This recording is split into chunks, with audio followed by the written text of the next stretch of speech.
नमस्कार दोस्तों, स्वागत है आप सभी का BAMS एंड बियॉन्ड में।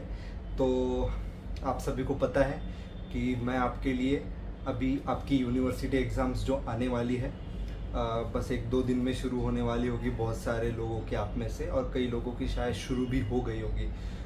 तो आपके लिए मैं ऐसे ही यूज़फुल हेल्पफुल कंटेंट अभी कई दिनों से लेके आ रहा हूँ, जिसमें कि हमने मोस्ट इम्पॉर्टेंट टॉपिक्स की सीरीज़ कवर की है। उसके बाद हमने संस्कृत के बहुत अच्छे आपको रिसोर्सेस यूट्यूब चैनल सजेस्ट किए हैं। उसके बाद मैंने आपको वैद्य के सुभाषित साहित्यम के नोट्स, आयुर्वेद इतिहास के नोट्स, आयुर्वेद इतिहास के MCQs, आयुर्वेद इतिहास के MCQ क्वेश्चन बैंक, ये सब चीज़ें आपको प्रोवाइड कर दिया। इसी के साथ साथ हमने जो लास्ट वीडियो किया था, मतलब कल का वीडियो, जिसमें हमने कि 45 best sample model question papers आपको प्रोवाइड किए थे। तो आज के इस वीडियो में मुझे ऐसा लगा कि संहिता अध्ययन, ये जो सब्जेक्ट है, इसमें अष्टांग हृदयम तो जनरली सबका कवर हो जाता है, सब कर लेते हैं, इजी होता है। लेकिन उसमें थोड़ा सा जो हमारी चरक संहिता है उसके ऊपर थोड़ा सा दुर्लक्ष्य हो जाता है, मतलब वो थोड़ी इग्नोर हो जाती है। तो बहुत सारे बच्चे ऐसे होंगे, ऐसा मैंने सोचा कि उनको चरक संहिता में हेल्प की नीड होगी, तो चरक संहिता में किस तरह से हेल्प करे, ऐसा मैं सोच रहा था। तो फिर मेरे मन में आया कि क्यों ना नोट्स ही प्रोवाइड कर दे चरक संहिता के पूरे, मतलब 1st to 12 चैप्टर्स है ना आपको चरक संहिता के सूत्र स्थान के। तो मेरे पास एक ऐसी PDF है जिसमें ना कि चरक संहिता के 1st to 12 चैप्टर, लेकिन कंप्लीट चरक संहिता के पूरे नोट्स उसमें अवेलेबल है। ठीक है, तो आपके लिए उतने नीडेड नहीं है, लेकिन आप 1st to 12 चैप्टर तक के नोट्स आप रेफ़र कर सकते हैं। कंप्लीट नोट्स है, बहुत बढ़िया तरीके से वहाँ पे दे रखा है। तो मुझे लगा कि इससे आपको बहुत ज़्यादा हेल्प होगी, इसीलिए मैं ये आपको प्रोवाइड करने वाला हूँ इस वीडियो में। अगर आपको चाहिए तो अंत तक देखिए, मैं बताता हूँ आप किस तरह से उसको एक्सेस कर सकते हैं। वैसे मैंने एक पोल भी डाला था टेलीग्राम चैनल पे, जिसमें कि बहुत सारे लोगों के मुझे ऐसे आया पोल में कि बहुत सारे लोगों को ज़रूरत है, बहुत सारे लोगों को चाहिए, इसलिए फिर मैं ये आपको प्रोवाइड कर रहा हूँ। लेकिन अगर आपको नोट्स चाहिए तो जैसे कि मैंने पिछले भी वीडियो में कहा, 100 लाइक्स का टारगेट रखते हैं। अगर आप 100 लाइक्स कंप्लीट करते हैं तो ही मैं PDF प्रोवाइड करूँगा। क्योंकि भाई देखो, मैं आपको इतना यूज़फुल, इतना वैल्यूएबल कंटेंट फ्री में प्रोवाइड कर रहा हूँ, आपसे 1 रुपये का भी चार्ज नहीं ले रहा हूँ। ठीक है, और मेरा भी 2nd ईयर का कॉलेज है, मैं क्लिनिक जाता हूँ, मेरे पीछे भी बहुत सारे काम हैं, उसमें से भी मैं समय बचा के आपके लिए वीडियो बनाता हूँ, आपके लिए यूज़फुल कंटेंट बनाता हूँ, वो भी फ्री में, जिससे कि आपको हेल्प हो। तो अगर आप सब्सक्राइब लाइक नहीं करोगे तो मेरा मोटिवेशन कैसे बनेगा? ठीक है, मुझे भी तो कुछ चाहिए ना आपसे इसके बदले। तो आप क्या कर सकते हैं उसके लिए? जस्ट सब्सक्राइब एंड लाइक, ज़्यादा से ज़्यादा लाइक कीजिए, सब्सक्राइब कीजिए। 100 लाइक जैसे पूरे हो जाएंगे, मैं चरक संहिता का PDF डाल दूंगा टेलीग्राम चैनल पे। टेलीग्राम चैनल का लिंक कहाँ है? टेलीग्राम चैनल का लिंक आपको मिल जाएगा डिस्क्रिप्शन में और पिन कमेंट में। लेकिन अभी फ़िलहाल हम क्या देख लेते हैं? हम देख लेते हैं उस PDF को, अभी मैं आपको दिखाता हूँ। लेकिन सब्सक्राइब कीजिए, लाइक कीजिए। देखो भाई, सिंपल सा रूल है, ये सिम्बायोटिक रिलेशनशिप है। मैं कोई ये नहीं कर रहा हूँ कि दान धर्म नहीं कर रहा हूँ, मैं क्या कर रहा हूँ, आपकी हेल्प कर रहा हूँ। और उसके बदले मुझे आपसे भी आपका प्यार चाहिए, मुझे रिकॉग्निशन चाहिए कि मैं जो कर रहा हूँ आपके लिए सही में वो यूज़फुल है क्या नहीं, आपका फीडबैक चाहिए। ठीक है, आप सबको मुझे एक ऐसी फैमिली में जोड़ना है अपनी BAMS बियॉन्ड की, जो कि अनशैटर्ड हो, हम आयुर्वेद को आगे लेके जाए। मतलब मैं कुछ ऐसा चाहता हूँ जिसमें सभी का फ़ायदा हो, किसी एक पर्टिकुलर का नहीं, मेरा भी आपका भी, हम सब साथ में मिलकर आयुर्वेद को आगे लेके जाए, ये मेरा मकसद है। और मकसद नहीं भूलना भाईजान, ये बात तो आपने सुनी होगी। तो मकसद नहीं भूलना है, बिल्कुल मकसद को हासिल करना है, आयुर्वेद को उसकी चरम सीमा तक लेके जाना है। तो अभी फ़िलहाल तो आपकी एग्ज़ाम्स है, एग्ज़ाम्स पे फोकस कीजिए, और एग्ज़ाम से रिलेटेड इम्पोर्टेंट कंटेंट तो मैं आपके लिए लेके आ ही रहा हूँ। और इसी के साथ साथ आपको क्या चाहिए ये मुझे आप कमेंट कीजिए। जैसे कि आपको एनाटॉमी के बोन्स का एक PDF चाहिए, आपको कुछ और चाहिए, आप मुझे ऐसा बोल सकते हैं। जो मेरे लिए पॉसिबल होगा मैं वो आपके लिए ज़रूर लेके आऊँगा, आपको प्रोवाइड करूँगा, ठीक है। तो अभी फ़िलहाल उस PDF को देखते हैं। मैं स्क्रीन रिकॉर्डिंग ऑन कर देता हूँ। तो चलिए आ जाते हैं स्क्रीन रिकॉर्डिंग के ऊपर। तो हमारा यहाँ पर शुरू हो जाता है चरक संहिता सूत्रस्थान का चैप्टर 1 दीर्घजीवित अध्याय से। तो आप यहाँ पर देख सकते हैं, ये चीज़ आपको पता होनी चाहिए, बेसिक है। सूत्रस्थान से इंद्रिय स्थान इतने अध्याय होते हैं। फिर हमारे यहाँ पर नोट्स शुरू हो जाते हैं। देखिए मैं आपका कितना काम हल्का कर रहा हूँ, आपको संहिता पढ़ने की ज़रूरत भी नहीं, और आपका अभी संहिता पढ़ना होगा भी नहीं, इतना कम समय बचा है। तो आप सीधा इस नोट्स को पढ़िए, जितना समझ में आ रहा है समझिए, समझने की कोशिश कीजिए और बढ़िया तरीके से पेपर लिख के आइए। तो इसमें ट्रिक्स भी दे रखी है कि कौन से चतुष्क में कौन से अध्याय आते हैं। जैसे वो भेष ने करा योजा, तो भेष ने करा योजा, ऐसा आप याद रखिए। आप देखिए, आप अपनी बुद्धि लगाइए और इसको समझने की कोशिश कीजिए। मैं जानता हूँ कि आप इतने समझदार हैं कि आप इसको समझ ही लेंगे। अभी मैं पढ़ा नहीं रहा हूँ आपको, सिर्फ PDF दिखा रहा हूँ, ठीक है। तो देखिए यहाँ पे आयुर्वेद अवतरण भी बताया है, त्रिसूत्र त्रिस्कंदा आयुर्वेद, है ना। हेतु लिंग औषध पूर्व रूप संप्राप्ति, है ना। देव वपाश्रय, युक्ति वपाश्रय, सत्पावजय, अंत परिमार्जन, बाह्य अंत परिमार्जन, बहि परिमार्जन, षट पदार्थ बताए हैं। उसके बाद आयुर्वेद की परिभाषा, आयु के लक्षण, है ना, सब चीज़ें, सामान्य विशेष, आयुर्वेद के त्रिदंड। ऐसा करते हुए आपका ये क्या हो गया, द्रव्यों का वर्गीकरण, मूलिनी द्रव्य, फलिनी द्रव्य, पंचलवन, अष्टमूत्र, ये सब चीज़ें आपको प्रोवाइड करें। उसके बाद सेकंड चैप्टर आपका आता है चैप्टर 2 अपामार्ग तंडुलीय अध्याय। उसके बाद यवागु, तो यवागु में अग्नि, सब चीज़ आपको, लघु पंचमूल, सब चीज़ है। उसके बाद थर्ड चैप्टर है आरग्वधि अध्याय, इसमें आपको लेपों के बारे में बताया। उसके बाद चौथा अध्याय षड विरेचन शताश्रिति अध्याय, इसमें चैप्टर का इंट्रो दिया है। फिर वमन विरेचन के द्रव्य दे रखे हैं, है ना। और ये सब इधर ट्रिक्स भी कुछ कुछ दे रखी है ना। पंचविध कषाय योनिया दे रखी है। फिर पंचविध कषाय कल्पना दे रखी है ना, जैसे कि स्वरस, कल्क, शीत, फांट वगैरह। उसके बाद 50 महाकषाय तथा 500 कषाय, ये सब चीज़ें दे रखी है यहाँ पर। तो 50 महाकषाय जिनमें प्रत्येक में 10-10 कषाय होते हैं, अर्थात 50, ये सब चीज़ें यहाँ पर दे रखी है। जीवनीय महाकषाय, है ना, सब चीज़ें। उसके बाद 5वां चैप्टर आता है मात्रा शीतीय, है ना। चैप्टर 5 दैट इज़ मात्रा शीय, ये गलत लिखा है, मात्रा शीतीय होना चाहिए। फिर इसमें आहार विषयक विचार, प्रतिदिन आहार की मात्रा, है ना, आयु की परिस्थिति, कैलोरी, मैंने मोस्ट इम्पॉर्टेंट टॉपिक्स में ये बताया। उसके बाद लगातार प्रयोग किए जाने वाले आहार द्रव्य, है ना, उसमें फिर जीवनीय द्रव्य, उसमें विटामिन्स आते हैं, vitamin A, vitamin B, vitamin C, कौन से विटामिन कौन से फूड से मिलते हैं। ये वैसे क्रिया शरीर में विटामिन के चैप्टर में भी ये इंपॉर्टेंट है। आगे आपको सेकेंड ईयर में स्वस्थ वृत्त में आएगा, उसमें भी इंपॉर्टेंट है। देखो मैंने स्वस्थ वृत्त बोल दिया, स्वस्थ वृत्त आ गया।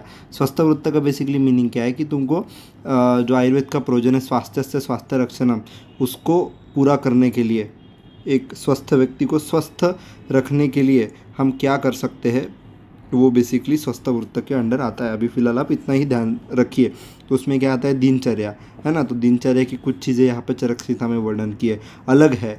जो आपने अष्टांग हृदय में दिनचर्या में पढ़ा है तो वो तो है ही, लेकिन उसमें कुछ एक्स्ट्रा एड ऑन दिए हैं, कुछ चीज़ें थोड़ी बहुत इधर उधर डिफरेंट है, कुछ ऑलमोस्ट तो सेम ही है, लेकिन कुछ थोड़ी बहुत डिफरेंसेस और कुछ पार्ट इसमें ऐड ऑन हुआ है चरक संहिता में।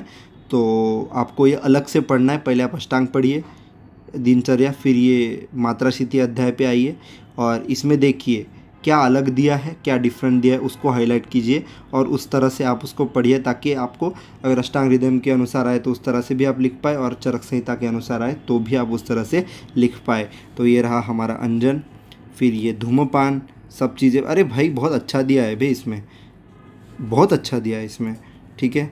फिर प्रायोगिक धूमपान के काल, धूमपान से लाभ, सब चीज़ें कितने सही तरीके से यहाँ पर दे रखी है। आप यहाँ पर इसको देख सकते हैं। नस्य हो गया, है ना, नस्य से लाभ, नस्य काल। अरे भाई ये PDF अगर आपको मिल गई ना इससे बढ़िया चीज़ कुछ हो नहीं सकती भाई। ये पीडीएफ आपको चाहिए ही चाहिए अभी फ़िलहाल। मैंने ये खुद यूज़ की थी, मैं बिल्कुल ऑनेस्टी कसम से कहता हूँ, ये पीडीएफ मैंने खुद यूज़ की है मेरे यूनिवर्सिटी एग्ज़ाम्स के वक्त पर। मैंने इससे मात्रा शीतिय प्रिपेयर किया जिसमें से शिरो विरेचन का क्वेश्चन आया था। बिल्कुल बिलीव कीजिए मुझे, मैं 100% सत्य कह रहा हूँ।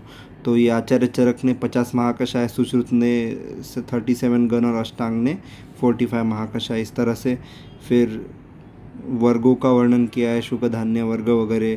फिर यहाँ पर द्रवों का वर्ग किया है। फिर षड ऋतुचर्या है, इसमें आदान काल है, फिर इसमें विसर्ग काल का भी वर्णन है। इतना बढ़िया कहाँ मिल सकता है भाई आपको। फिर ऋतु संधि है, फिर हंसोदक है, फिर उसका काल और समय है, उसका सातवें का वर्णन है। और फिर यहाँ पर आगे अगर देखें तो ये चैप्टर 7 थे, वेगान धारणीय अध्याय, उसमें अधारणीय वेग। देखो ये जो है ना चैप्टर 7, इसका नाम क्या है, वेगान्न धारणीय अध्याय। इसमें अध्याय के नामों में थोड़ा सा कहीं कहीं थोड़ी मिस्टेक है, उतना आप समझ लीजिए। तो आपका वो जो अधारणीय वेग का जो अध्याय है, शायद उसका नाम है रोगानुत्पादनीय मेरे हिसाब से। तो यहाँ पर जो है वही है कि इन्होंने अधारणीय वेग 13 बताए हैं, आचार्य चरक ने भी, जैसे अष्टांग में आचार्य वाग्भट ने भी 13 ही बताए हैं। तो उसमें वही दे रखा है, तो आप पढ़िए इसमें क्या दिया हुआ है, ठीक है, अच्छे से पढ़िए। इसमें चिकित्सा वगैरह सब चीज़ दे रखा है, मूत्र वेग रोकने से क्षव, ये सब चीज़ें, निद्रा, कास, चिकित्सा, श्रम श्वास, द्रुम्बा, अश्रु, छर्दी, शुक्र का वेग, ये सब दे रखा है। उसके बाद व्यायाम के बारे में वर्णन है, तो व्यायाम की परिभाषा है, शरीरस्य जनक कर्म वॉटेवर जो भी दे रखा है। उसके बाद व्यायाम की मात्रा के बारे में बताया कि शीत ऋतु में व्यायाम को अर्धशक्ति से करना चाहिए, है ना। उसके बाद व्यायाम के कुछ भेद के बारे में बताया है ना। फिर व्यायाम से कुछ लाभ है उसके बारे में बताया है, ठीक है ना। अति व्यायाम से हानि, पथ्य अपथ्य, है ना, दोषों का निर्हरण काल, आगंतुज निद्रा, ये वो सब चीज़ें, दधी का प्रकरण, है ना, ये दिया है कि दधी का प्रकरण, इसमें रात्रि में दधी नहीं खाना चाहिए, क्यों नहीं खाना चाहिए, क्या है। अतः दही और सत्तू को रात्रि में नहीं खाना चाहिए, क्यों नहीं खाना चाहिए, यहाँ पर लिखा हुआ है। उसके बाद कुछ एक्स्ट्रा पॉइंट दे रखे हैं यहाँ पर। षडंग पानीय, मतलब बेसिकली इसको क्या बोलते हैं, इसको षडंगोदक भी बोलते हैं, ये इम्पॉर्टेंट है थोड़ा। षडंगोदक भले ही आपको एग्ज़ाम में ना आए, आपके एग्ज़ाम के लिए इतना इम्पोर्टेंट नहीं है, लेकिन वैसे आयुर्वेद में अगर देखें तो ये षडंगोदक एक इम्पॉर्टेंट चीज़ है, जिसको कि इन कंटेंट से मिक्स करके बनाया जा सकता है। अगर एग्जामिनर ने बहुत ही कुछ आउट ऑफ द बॉक्स डालना चाहा तो ये पूछ सकता है, क्योंकि चैप्टर में दिया हुआ है और ये इम्पॉर्टेंट पॉइंट है। लेकिन क्योंकि ये थोड़ा सा ऐसा हाई लेवल पे चला जाता है, थोड़ा सा ना लेवल रहती है ना, थोड़ा हाई लेवल पे चला जाता है, तो एग्ज़ामिनर इसको पूछे आपकी यूनिवर्सिटी एग्ज़ाम में, इसका चांसेस थोड़ा कम हो जाएगा। फिर यहाँ पर क्या है, फिर यहाँ पर है क्षार वर्ग दिए हैं, फिर पित्त पंचक दिया हुआ है, फिर अष्टक शीर दिया हुआ है ना, फिर पंचपल्लव भी दिया हुआ है यहाँ पर, ये सब चीज़ें। फिर शब्दकोश, नाम संग्रह, निरुक्ति, निगम, निघंटु, है ना, ये सब चीज़ें, है ना, भाव प्रकाश निघंटु, काल राज निघंटु, सब चीज़ें यहाँ पर। तृण पंचमूल, कंटक पंचमूल, वल्ली पंचमूल, ये सब चीज़ें दे रखी है ना। आगे फिर चिकित्सा के 2 प्रकार दिए, देव व्यापाश्रय चिकित्सा, फिर युक्ति वाली चिकित्सा। फिर यहाँ पर आगे बढ़ जाए तो 8वां चैप्टर, इसमें पंचक का वर्णन किया है, दैट इज़ इंद्रिय पंचक, ये पदार्थ में भी है, क्रिया में भी है। फिर अध्यात्म द्रव्य बताए, फिर मन है। उसके बाद अध्यात्म गुण बताया, अध्यात्म द्रव्य गुण बताया। उसके बाद ऋतुओं के, उसके बाद क्या दे रखा है, ये ऋतुओं के हिंदी व आयुर्वेदीय महीने, उसमें क्या है, ये सब चीज़ें बहुत इम्पॉर्टेंट है। इसमें शिशिर, वसंत, ग्रीष्म, वर्षा, शरद, हेमंत, उसमें हिंदी में क्या होता है, माघ, फाल्गुन। आयुर्वेद में तप, तपस्या, मधु, माधव, शुचि, शुक्र, नव, नभस्य, ये सब चीज़ें। अंग्रेजी में ये कुछ चीज़ें दे रखी है। आप वैसे तो वही कीजिए। मैं यहाँ पे एक छोटी सी ट्रिक बता ही देता हूँ। ये आप नहीं भी किए तो भी चलता है। मैं इसकी ट्रिक लास्ट में बताऊंगा, ठीक है, लास्ट में बताऊंगा। पहले ये सब चीज़ें, ये PDF का एक अपन जल्दी से कंप्लीट कर लेते हैं, 12वें चैप्टर तक कंप्लीट कर लेते हैं। सद्वृत्त का वर्णन है ना, सद्वृत्त कैसे होना चाहिए, क्या करना चाहिए, क्या नहीं करना चाहिए, उसका उपसंहार। फिर 9वां चैप्टर है खुडाक चतुष्पाद, है ना, उसमें ये यहाँ पर ये चीज़ थोड़ी इम्पोर्टेंट हो जाती है अपने लिए। कौन सी वाली? आचार्य चरक द्वारा 7 चतुष्क बताए गए हैं। फिर से पढ़ता हूँ मैं, इम्पॉर्टेंट है। ये आयुर्वेद इतिहास की भी दृष्टि से इम्पॉर्टेंट है, संहिता की दृष्टि से भी इम्पॉर्टेंट है, संहिता अध्ययन जो सब्जेक्ट है उसकी दृष्टि से भी बहुत इम्पॉर्टेंट है। तो यहाँ पर आचार्य चरक द्वारा 7 चतुष्क बताए गए हैं। उसमें से ये भेषज चतुष्क, स्वस्थ चतुष्क, निर्देश चतुष्क, कल्पना, रोग, योजना, अन्नपान, इतने चतुष्क है। तो इनके कहाँ क्या क्या अध्याय है ये भी बताया हुआ है। उसके बाद यहाँ पे चतुष्क की परिभाषा है ना, उसका नाम ही है इस अध्याय का, खुड्डाक चतुष्पाद अध्याय इसका नाम ही है ना भाई। चैप्टर 9 खुड्डाक चतुष्पादाध्याय, ऐसा कुछ तो भी उसका नाम है। माफ़ कीजिएगा अगर बोलने में थोड़ा इधर उधर हो गया होगा तो चतुष्क परिभाषा, फिर खुड्डाक चतुष्पाद, है ना। तो यहाँ पर इसका मीनिंग दिया हुआ है, जो भी दिया हुआ है, व्हाटएवर इसका कंटेंट दिया है आप इसको पढ़ सकते हैं। चिकित्सा की परिभाषा, फिर यहाँ पर वही वैद्य के गुण, जैसे आयुष का में अध्याय में आपने देखा था। फिर उत्तम औषधि के गुण, फिर उपचारक परिचारक के गुण, है ना, फिर रोगी के गुण, है ना। उसी की तरह से चिकित्सक की प्रधानता किस तरह से है। वैद्य 2 प्रकार के बतलाए गए, प्राणाभिसार, रोगाभिसार। तो प्राणाभिसार क्या है, प्राणाभिसार के लक्षण क्या है, रोगाभिसार क्या है, रोगाभिसार के लक्षण क्या है।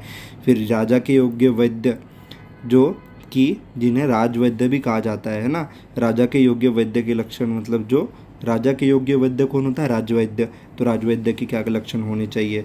फिर बाकी की भी चीज़ें यहाँ पर दे रखी है। वैद्य की 4 कौन सी वृत्तियाँ होती है ये दे रखी है।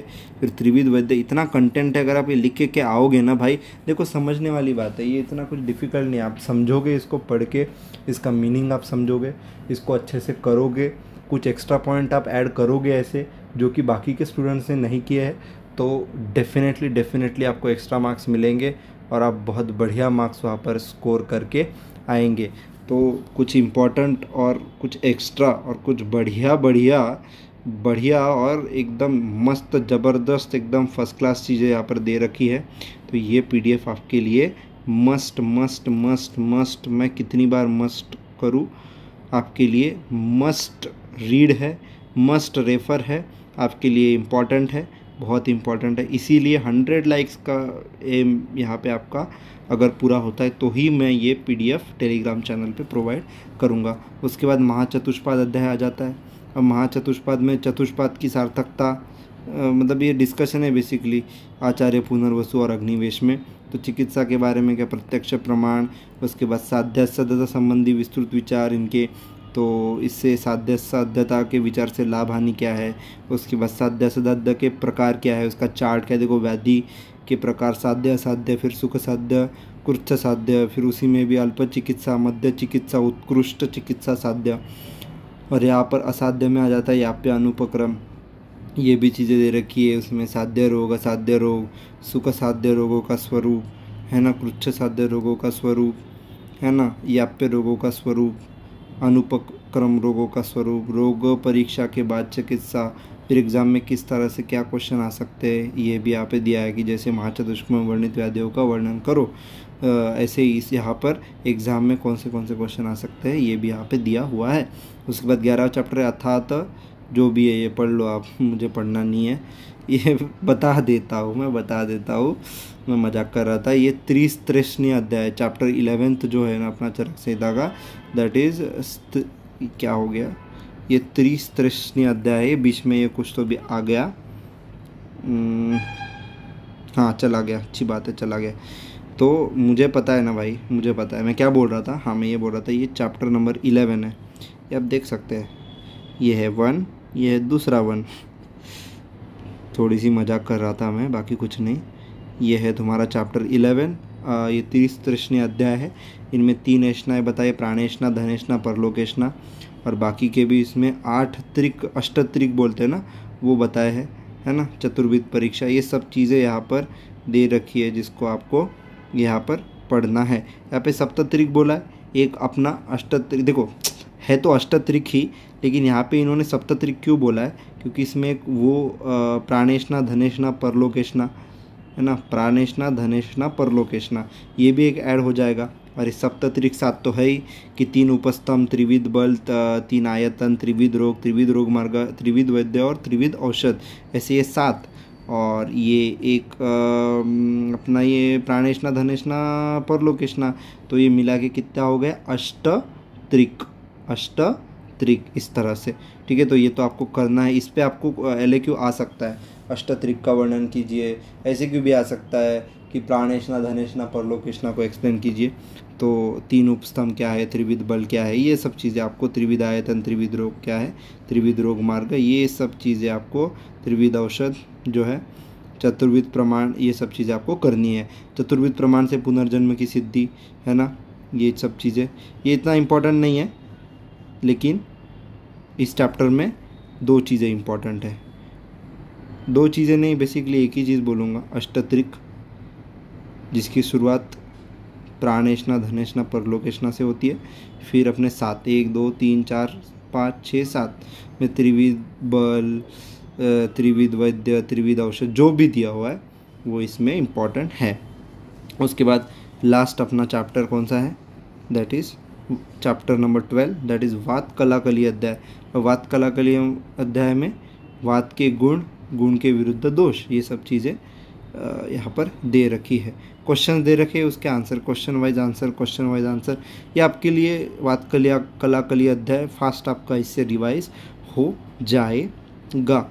तो यहाँ पर ये अध्याय यहाँ पर फिनिश हो जाता है। फिर यहाँ से चैप्टर 13 शुरू हो जाता है, स्नेहाध्याय।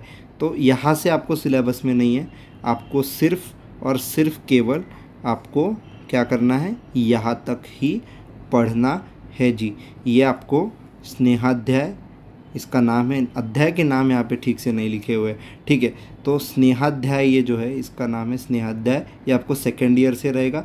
तो अभी के लिए इससे आगे की PDF आपके लिए कोई काम की नहीं है। वैसे मैं फास्ट स्क्रॉल करके दिखा देता हूँ, देखो बहुत सारे पेजेस है इस PDF में, बहुत सारे पेजेस है, मतलब कंप्लीट चरक संहिता के नोट्स है इसमें आई गेस, जो कि आपको ये PDF सेकेंड ईयर में भी बहुत बहुत बहुत बहुत बहुत काम आने वाली है।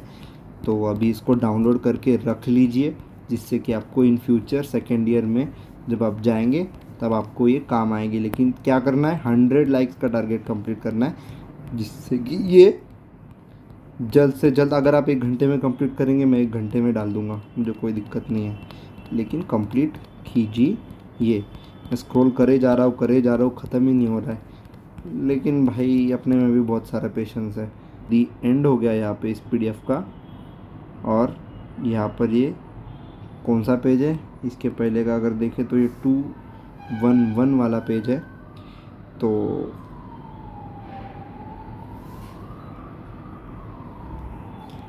देखिए 211 मतलब 212 212 पेजेस का टोटल ये PDF है। तो ये PDF अगर आपको चाहिए 100 लाइक्स कंप्लीट कीजिए, और आपको जो भी लगता है, जो भी चीज़ें लगती है आप कमेंट सेक्शन में बताइए। जैसे कि आपको बोन्स का एक 1 शॉट चाहिए, या फिर किसी चीज़ का आपको कोई कंटेंट चाहिए, तो मुझे ज़रूर कमेंट कीजिए। ज़्यादा से ज़्यादा लाइक शेयर कमेंट आने चाहिए, इससे मुझे मोटिवेशन मिलता है आपके लिए ऐसे ही कंटेंट बनाते रहने का। फिलहाल मैं लेता हूँ आपकी इजाज़त, बढ़िया तरीके से पढ़ते रहिए, मस्त रहिए, और मैं मिलता हूँ आपको इसके नेक्स्ट वीडियो में। तब तक के लिए जय हिंद, वंदे मातरम।